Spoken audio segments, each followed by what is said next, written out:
Good morning, class. All right, we're just going to power right on through, even with that train going. Junie B smells something fishy. She did it. She did the thing. She took the fish out. She put the leash on it. She's dragging it around the kitchen, and all the grown-ups are like, whoa. So let's just have the end. I'm going to call this part 3, the end. Grandma Miller stole Sparkle. She waited till I took my bath, and then she sneaked into the kitchen, and she took Sparkle home with her. I runned around all in a tizzy. She stole him. Grandma Miller stole Sparkle, and nobody even stopped that woman. Mother said to quiet my voice, "Your grandmother did not steal Sparkle, Junie B. She caught him at the lake. That fish was hers, remember?" She picked me up and carried me to bed. "You're just going to have to accept this, Junie B," she said. "You cannot take a dead animal to school for pet day. End of story." After that, she kissed me goodnight on my cheek, and guess what? I did not kiss her back. On Monday morning, Grandpa Frank Miller babysitted me before school. I did not speak to that guy, 'cause he is married to the thief of Sparkle, that's why. I ate my breakfast very silent. Grandpa Miller looked at my pet jar on the counter. "Boy, oh boy, look at those ants, would ya?" he said. "They're always on the go, aren't they?" He squinted his eyes at him. "What's that they're carrying around on their heads?" I did a frown. And then I thought very careful, because the cheese puff was already gone, and so what could they be carrying? Just then my eyes got big and wide, because I had a bad feeling about this situation, that's why. I run to my jar, speedy fast. "Oh no!" I hollered. "Oh no, oh no, it's Buzzy, the swatted fly."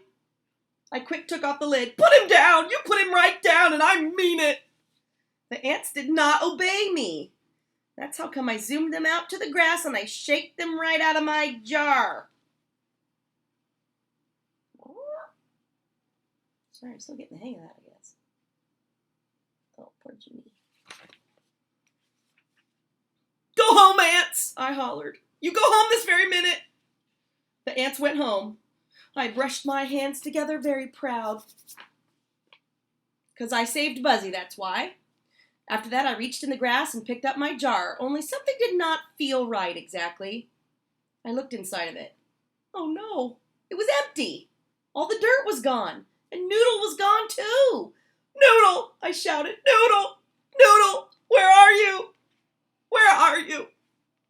Then I crawled all over the grass and I searched and searched and searched, but I never saw Noodle again. Chapter 8, The Surprise in the Freezer. I cried on my bed for a real long time. Pet day is ruined. It's ruined. It's ruined. It's ruined. Grandpa Miller looked all over the house for pictures of Tickle. He taped some on cardboard and brought them to my room. "Look," he said, "this doesn't look too bad, does it?" I raised my sagging head off the pillow. Then I looked at the pictures and I patted him real gentle. "You did your best, old man," I said real soft. Grandpa Miller rolled his eyes up at the ceiling. I looked up there too, only I didn't see anything.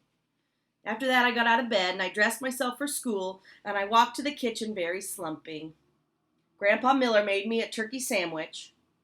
"What do you want to drink?" he asked. I did a sad sigh. "Orange juice, please," I said. Grandpa Miller opened the refrigerator. Orange juice, orange juice. "I don't see any orange juice," he said. I went over and helped him look. We couldn't find the orange juice anywhere, not even in the freezer. Just then my grandpa moved the frozen vegetables. And guess what? My heart almost stopped beating, because I couldn't believe my eyeballs, that's why. Grandpa Miller, do you see what I see? Do you, huh? Do you? Grandpa Miller looked closer. "Well, I didn't see any orange juice, that's for sure," he said. I danced all around the room. "No, Grandpa, not orange juice, a pet. I see a pet for pet day. See it, Grandpa? See it in there?" And I clapped my hands together real joyful. And I skipped to the freezer and I grabbed it right off the shelf. What could it be? Chapter 9, My Proudest Honor. Pet day in room 9 was very exciting. There were cages with furry animals and bowls with fish. Plus also there was a snake and a hermit crab and a rooster. That rooster is mine, said that meanie Jim I hate. He'll peck your head off if I tell him to. He'll peck it right into a nub. I made a sick face, because nub does not sound pleasant. Just then Lucille skipped over to me. Look, Junie B, look at my darling riding outfit. See my darling riding outfit? And see my darling riding pants? And look, Junie B, here's a picture of my darling pony. And look at my darling riding boots. They are genuine rawhide, cowhide. I smiled, very admiring. You are a beaut, Lucille, I said. Grace pulled on my arm. Junie B, come see Slicky. He's my goldfish, remember? I bought him a brand new bowl. Come see it. Just then my teacher clapped her loud hands together. Boys and girls, everyone needs to sit down right now. What an exciting day we're going to have in room 9 today. We hurried up and sat. Mrs. pointed to the pet table in the back of the room. Who would like to go first, she asked. Who would like to introduce us to their pet? Me, I shouted, me. Then I springed right out of my seat, but Mrs. said sit down to me, and she called on crybaby William, because that guy never springs, that's why. William went to the pet table. He pointed to his bullfrog named Wendell. I just got him on Saturday, said William very shy. Mrs. smiled. Well, he certainly is a handsome bullfrog, she said. Would you like to take Wendell out of his tank for us, William? Would you like to show the children how to hold a bullfrog?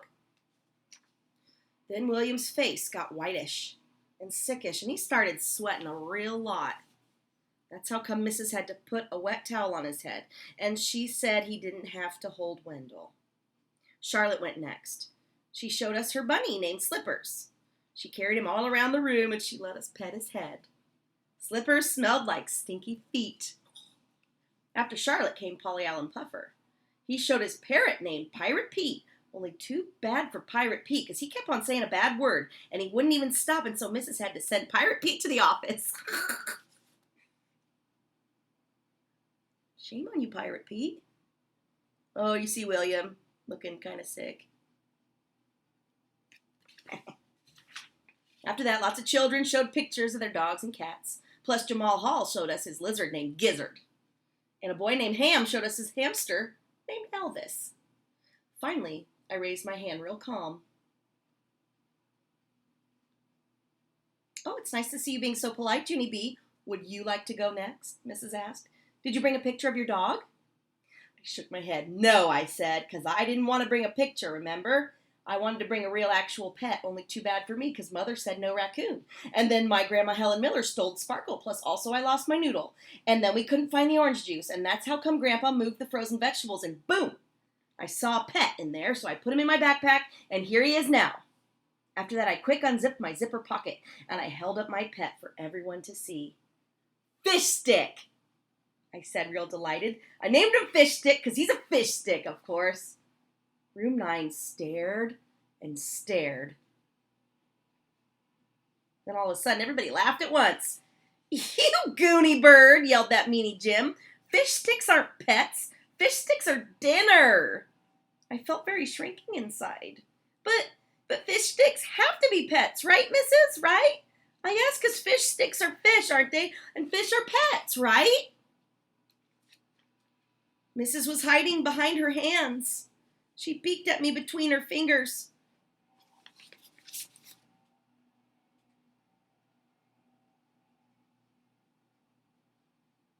Uh-oh. Yes, sure. Of course fish are pets, she said. I felt a teeny bit better. So then fish sticks can be pets too, right? I said. Mrs. hid it a while longer. Then finally she took a big breath and she got up from her desk. Well, let's see. Maybe we should see what the dictionary has to say about this, she said. After that, she took out her dictionary and she looked up the word pet. She read to us what it said. Pet, she said, any tamed animal that is kept as a companion. Okay, she said, now that we have the definition, let's see if fish stick fits the bill. She looked at me. Junie B, is fish stick tame or is he wild? Tame, I said. Fish stick is very, very tame. He won't even peck your head into a nub. Okay, good, said Mrs. And would you say that fish stick is a good companion, Junie B? Can you take him lots of places? Does he behave himself pretty well? Yes, I said. Fish Stick can even go more places than my dog, probably, because I can put Fish Stick right in my backpack, and he doesn't even say a peep. Mrs. smiled real happy, and then she walked to my table, and she shook my hand. Well, then congratulations, she said. According to the dictionary, Fish Stick is definitely a pet. After that, she took Fish Stick out of my hand, and she carried him to the pet table. And guess what? She put him right next to Slicky. Grace, hey Grace, now our fishes can be friends just like us, I said, real delighted. Just then I heard a croaking noise. It came from Wendell the bullfrog, I think. Then Wendell croaked even louder, and that made Slicky the goldfish jump in his water, and that made the rooster cock-a-doodle-doo, and that made Slippers stump his loud foot. And then his cage door accidentally came open, and he hopped right off the table. Oh no, yelled Room 9, oh no, oh no! Then all of us chased Slippers all over the place, and he hopped and hopped until Mrs. caught him in the trash can. It was the excitingest adventure Room 9 has ever had.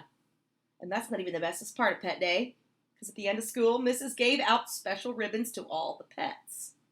And the rooster got screechiest, and Pirate Pete got talkiest, and Slicky got bubbliest, and Slippers got most rascally rabbit, and Fish Stick got most well-behaved pet.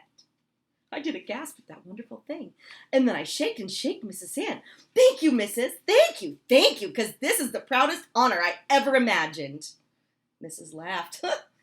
She said me and Fish Stick made her day. Then she gave me a hug. And that is called a perfect ending. The end. Did you like it? I love this one.